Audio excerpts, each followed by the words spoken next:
Hello and welcome again to another episode of the Goal Getter podcast. Thank you for joining me. And if you're seeing this on YouTube, welcome. I am going to put it everywhere, so tune in. Today we're going to talk about how to get more customers in the door, how to attract more customers to your business, whether it's online, all that kind of stuff. So we're just kind of talking about how to get more customers in the door, and I use air quotes, the door, because we're not talking about a physical retail business, we're talking online. Here's a few things that I've used in the past with both myself and my clients. And if you don't know me, if we have not met, my name is Erica Martin. I am a marketing expert, and I have been in this industry for 17 years, so I get to use the word expert.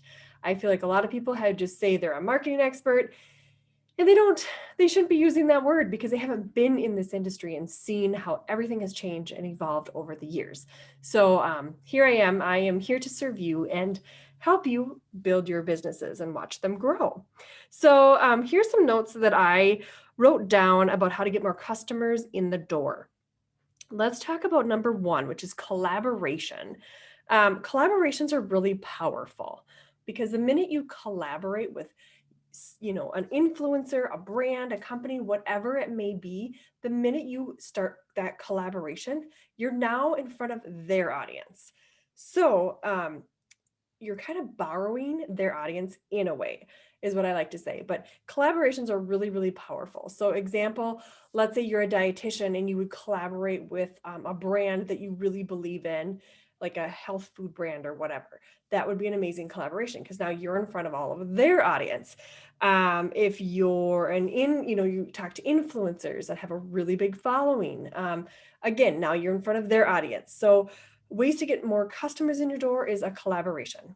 Sometimes some of these people that are, willing to collaborate are going to ask for something in return. That's okay. Sometimes it's payment. Sometimes it's a freebie of that kind of thing. Just because, they're giving you their audience, and that's okay. So you just have to understand, like, how much are you willing to really give or pay for that collaboration. My number two thing is Facebook groups. They are an amazing way to target exactly who your audience is, like to the T, who your audience is. Facebook groups are very, very trendy right now. There's groups for breeds of dogs. There's groups for everything. There's groups for like Minecraft kids, ages 10 to 12. I mean, it's amazing. These groups are amazing. So it's a really good way for very targeted marketing in your group.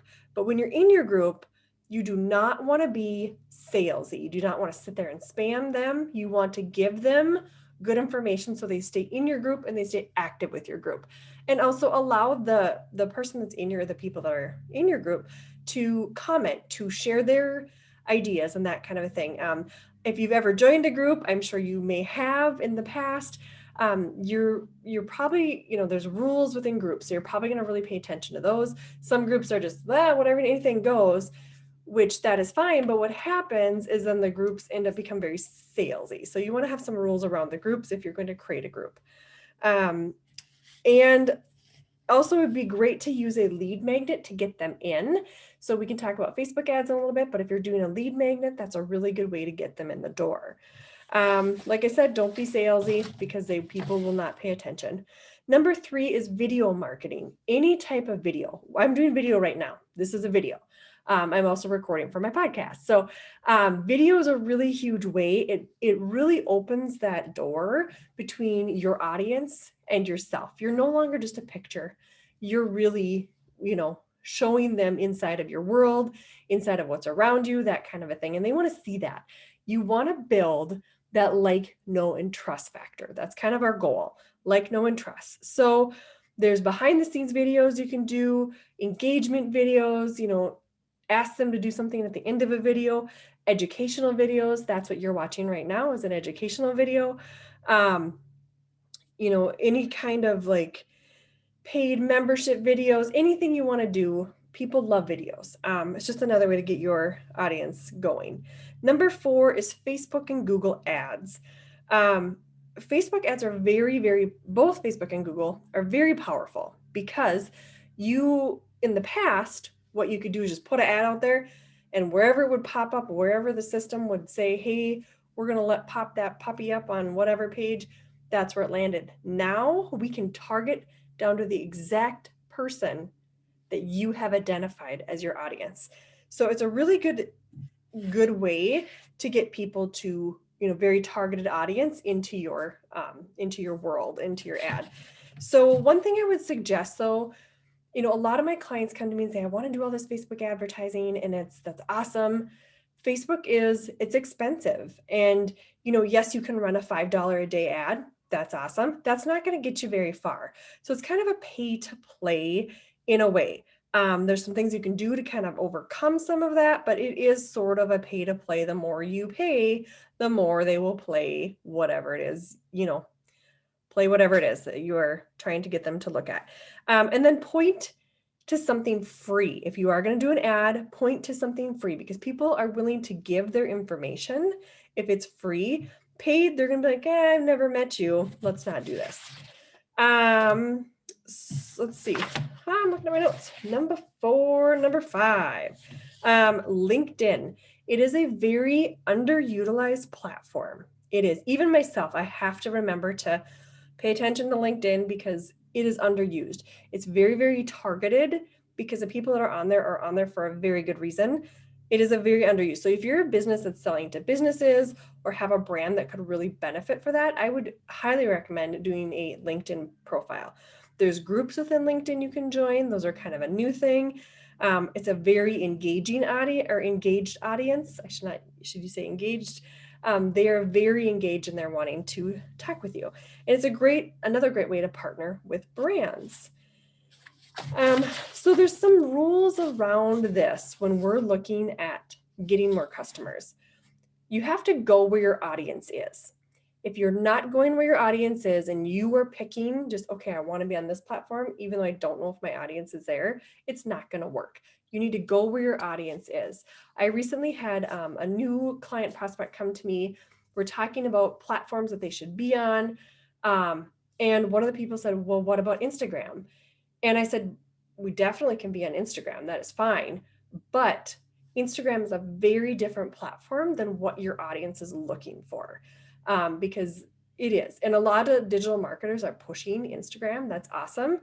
But it's a very, it's its own thing. It's looking for very pretty pictures, moody, and it's very hard to convert people on Instagram. I'm not saying don't do it. I'm saying it's very hard to convert them, because think about Instagram. You can't click on a link. If you don't have that swipe up feature, there's no link for you to click on. You have to dig for it. So it's very hard to convert people. So just keep that in mind. So go where your audience is. Be consistent. This is my biggest struggle, is being consistent. Sometimes I feel like I'm all over everywhere trying to do too many things, and I need to maybe hone it in. And that's the honest truth. So being consistent, showing up consistently, number 1, tells your audience you're serious. Number 2, tells the algorithm you mean business. I mean that I know being consistent on the platform is going to make my reach grow up. So those are the reasons to be consistent. And be ready to comment as people are, engaged. They engage with your content. Make sure that you are engaging back.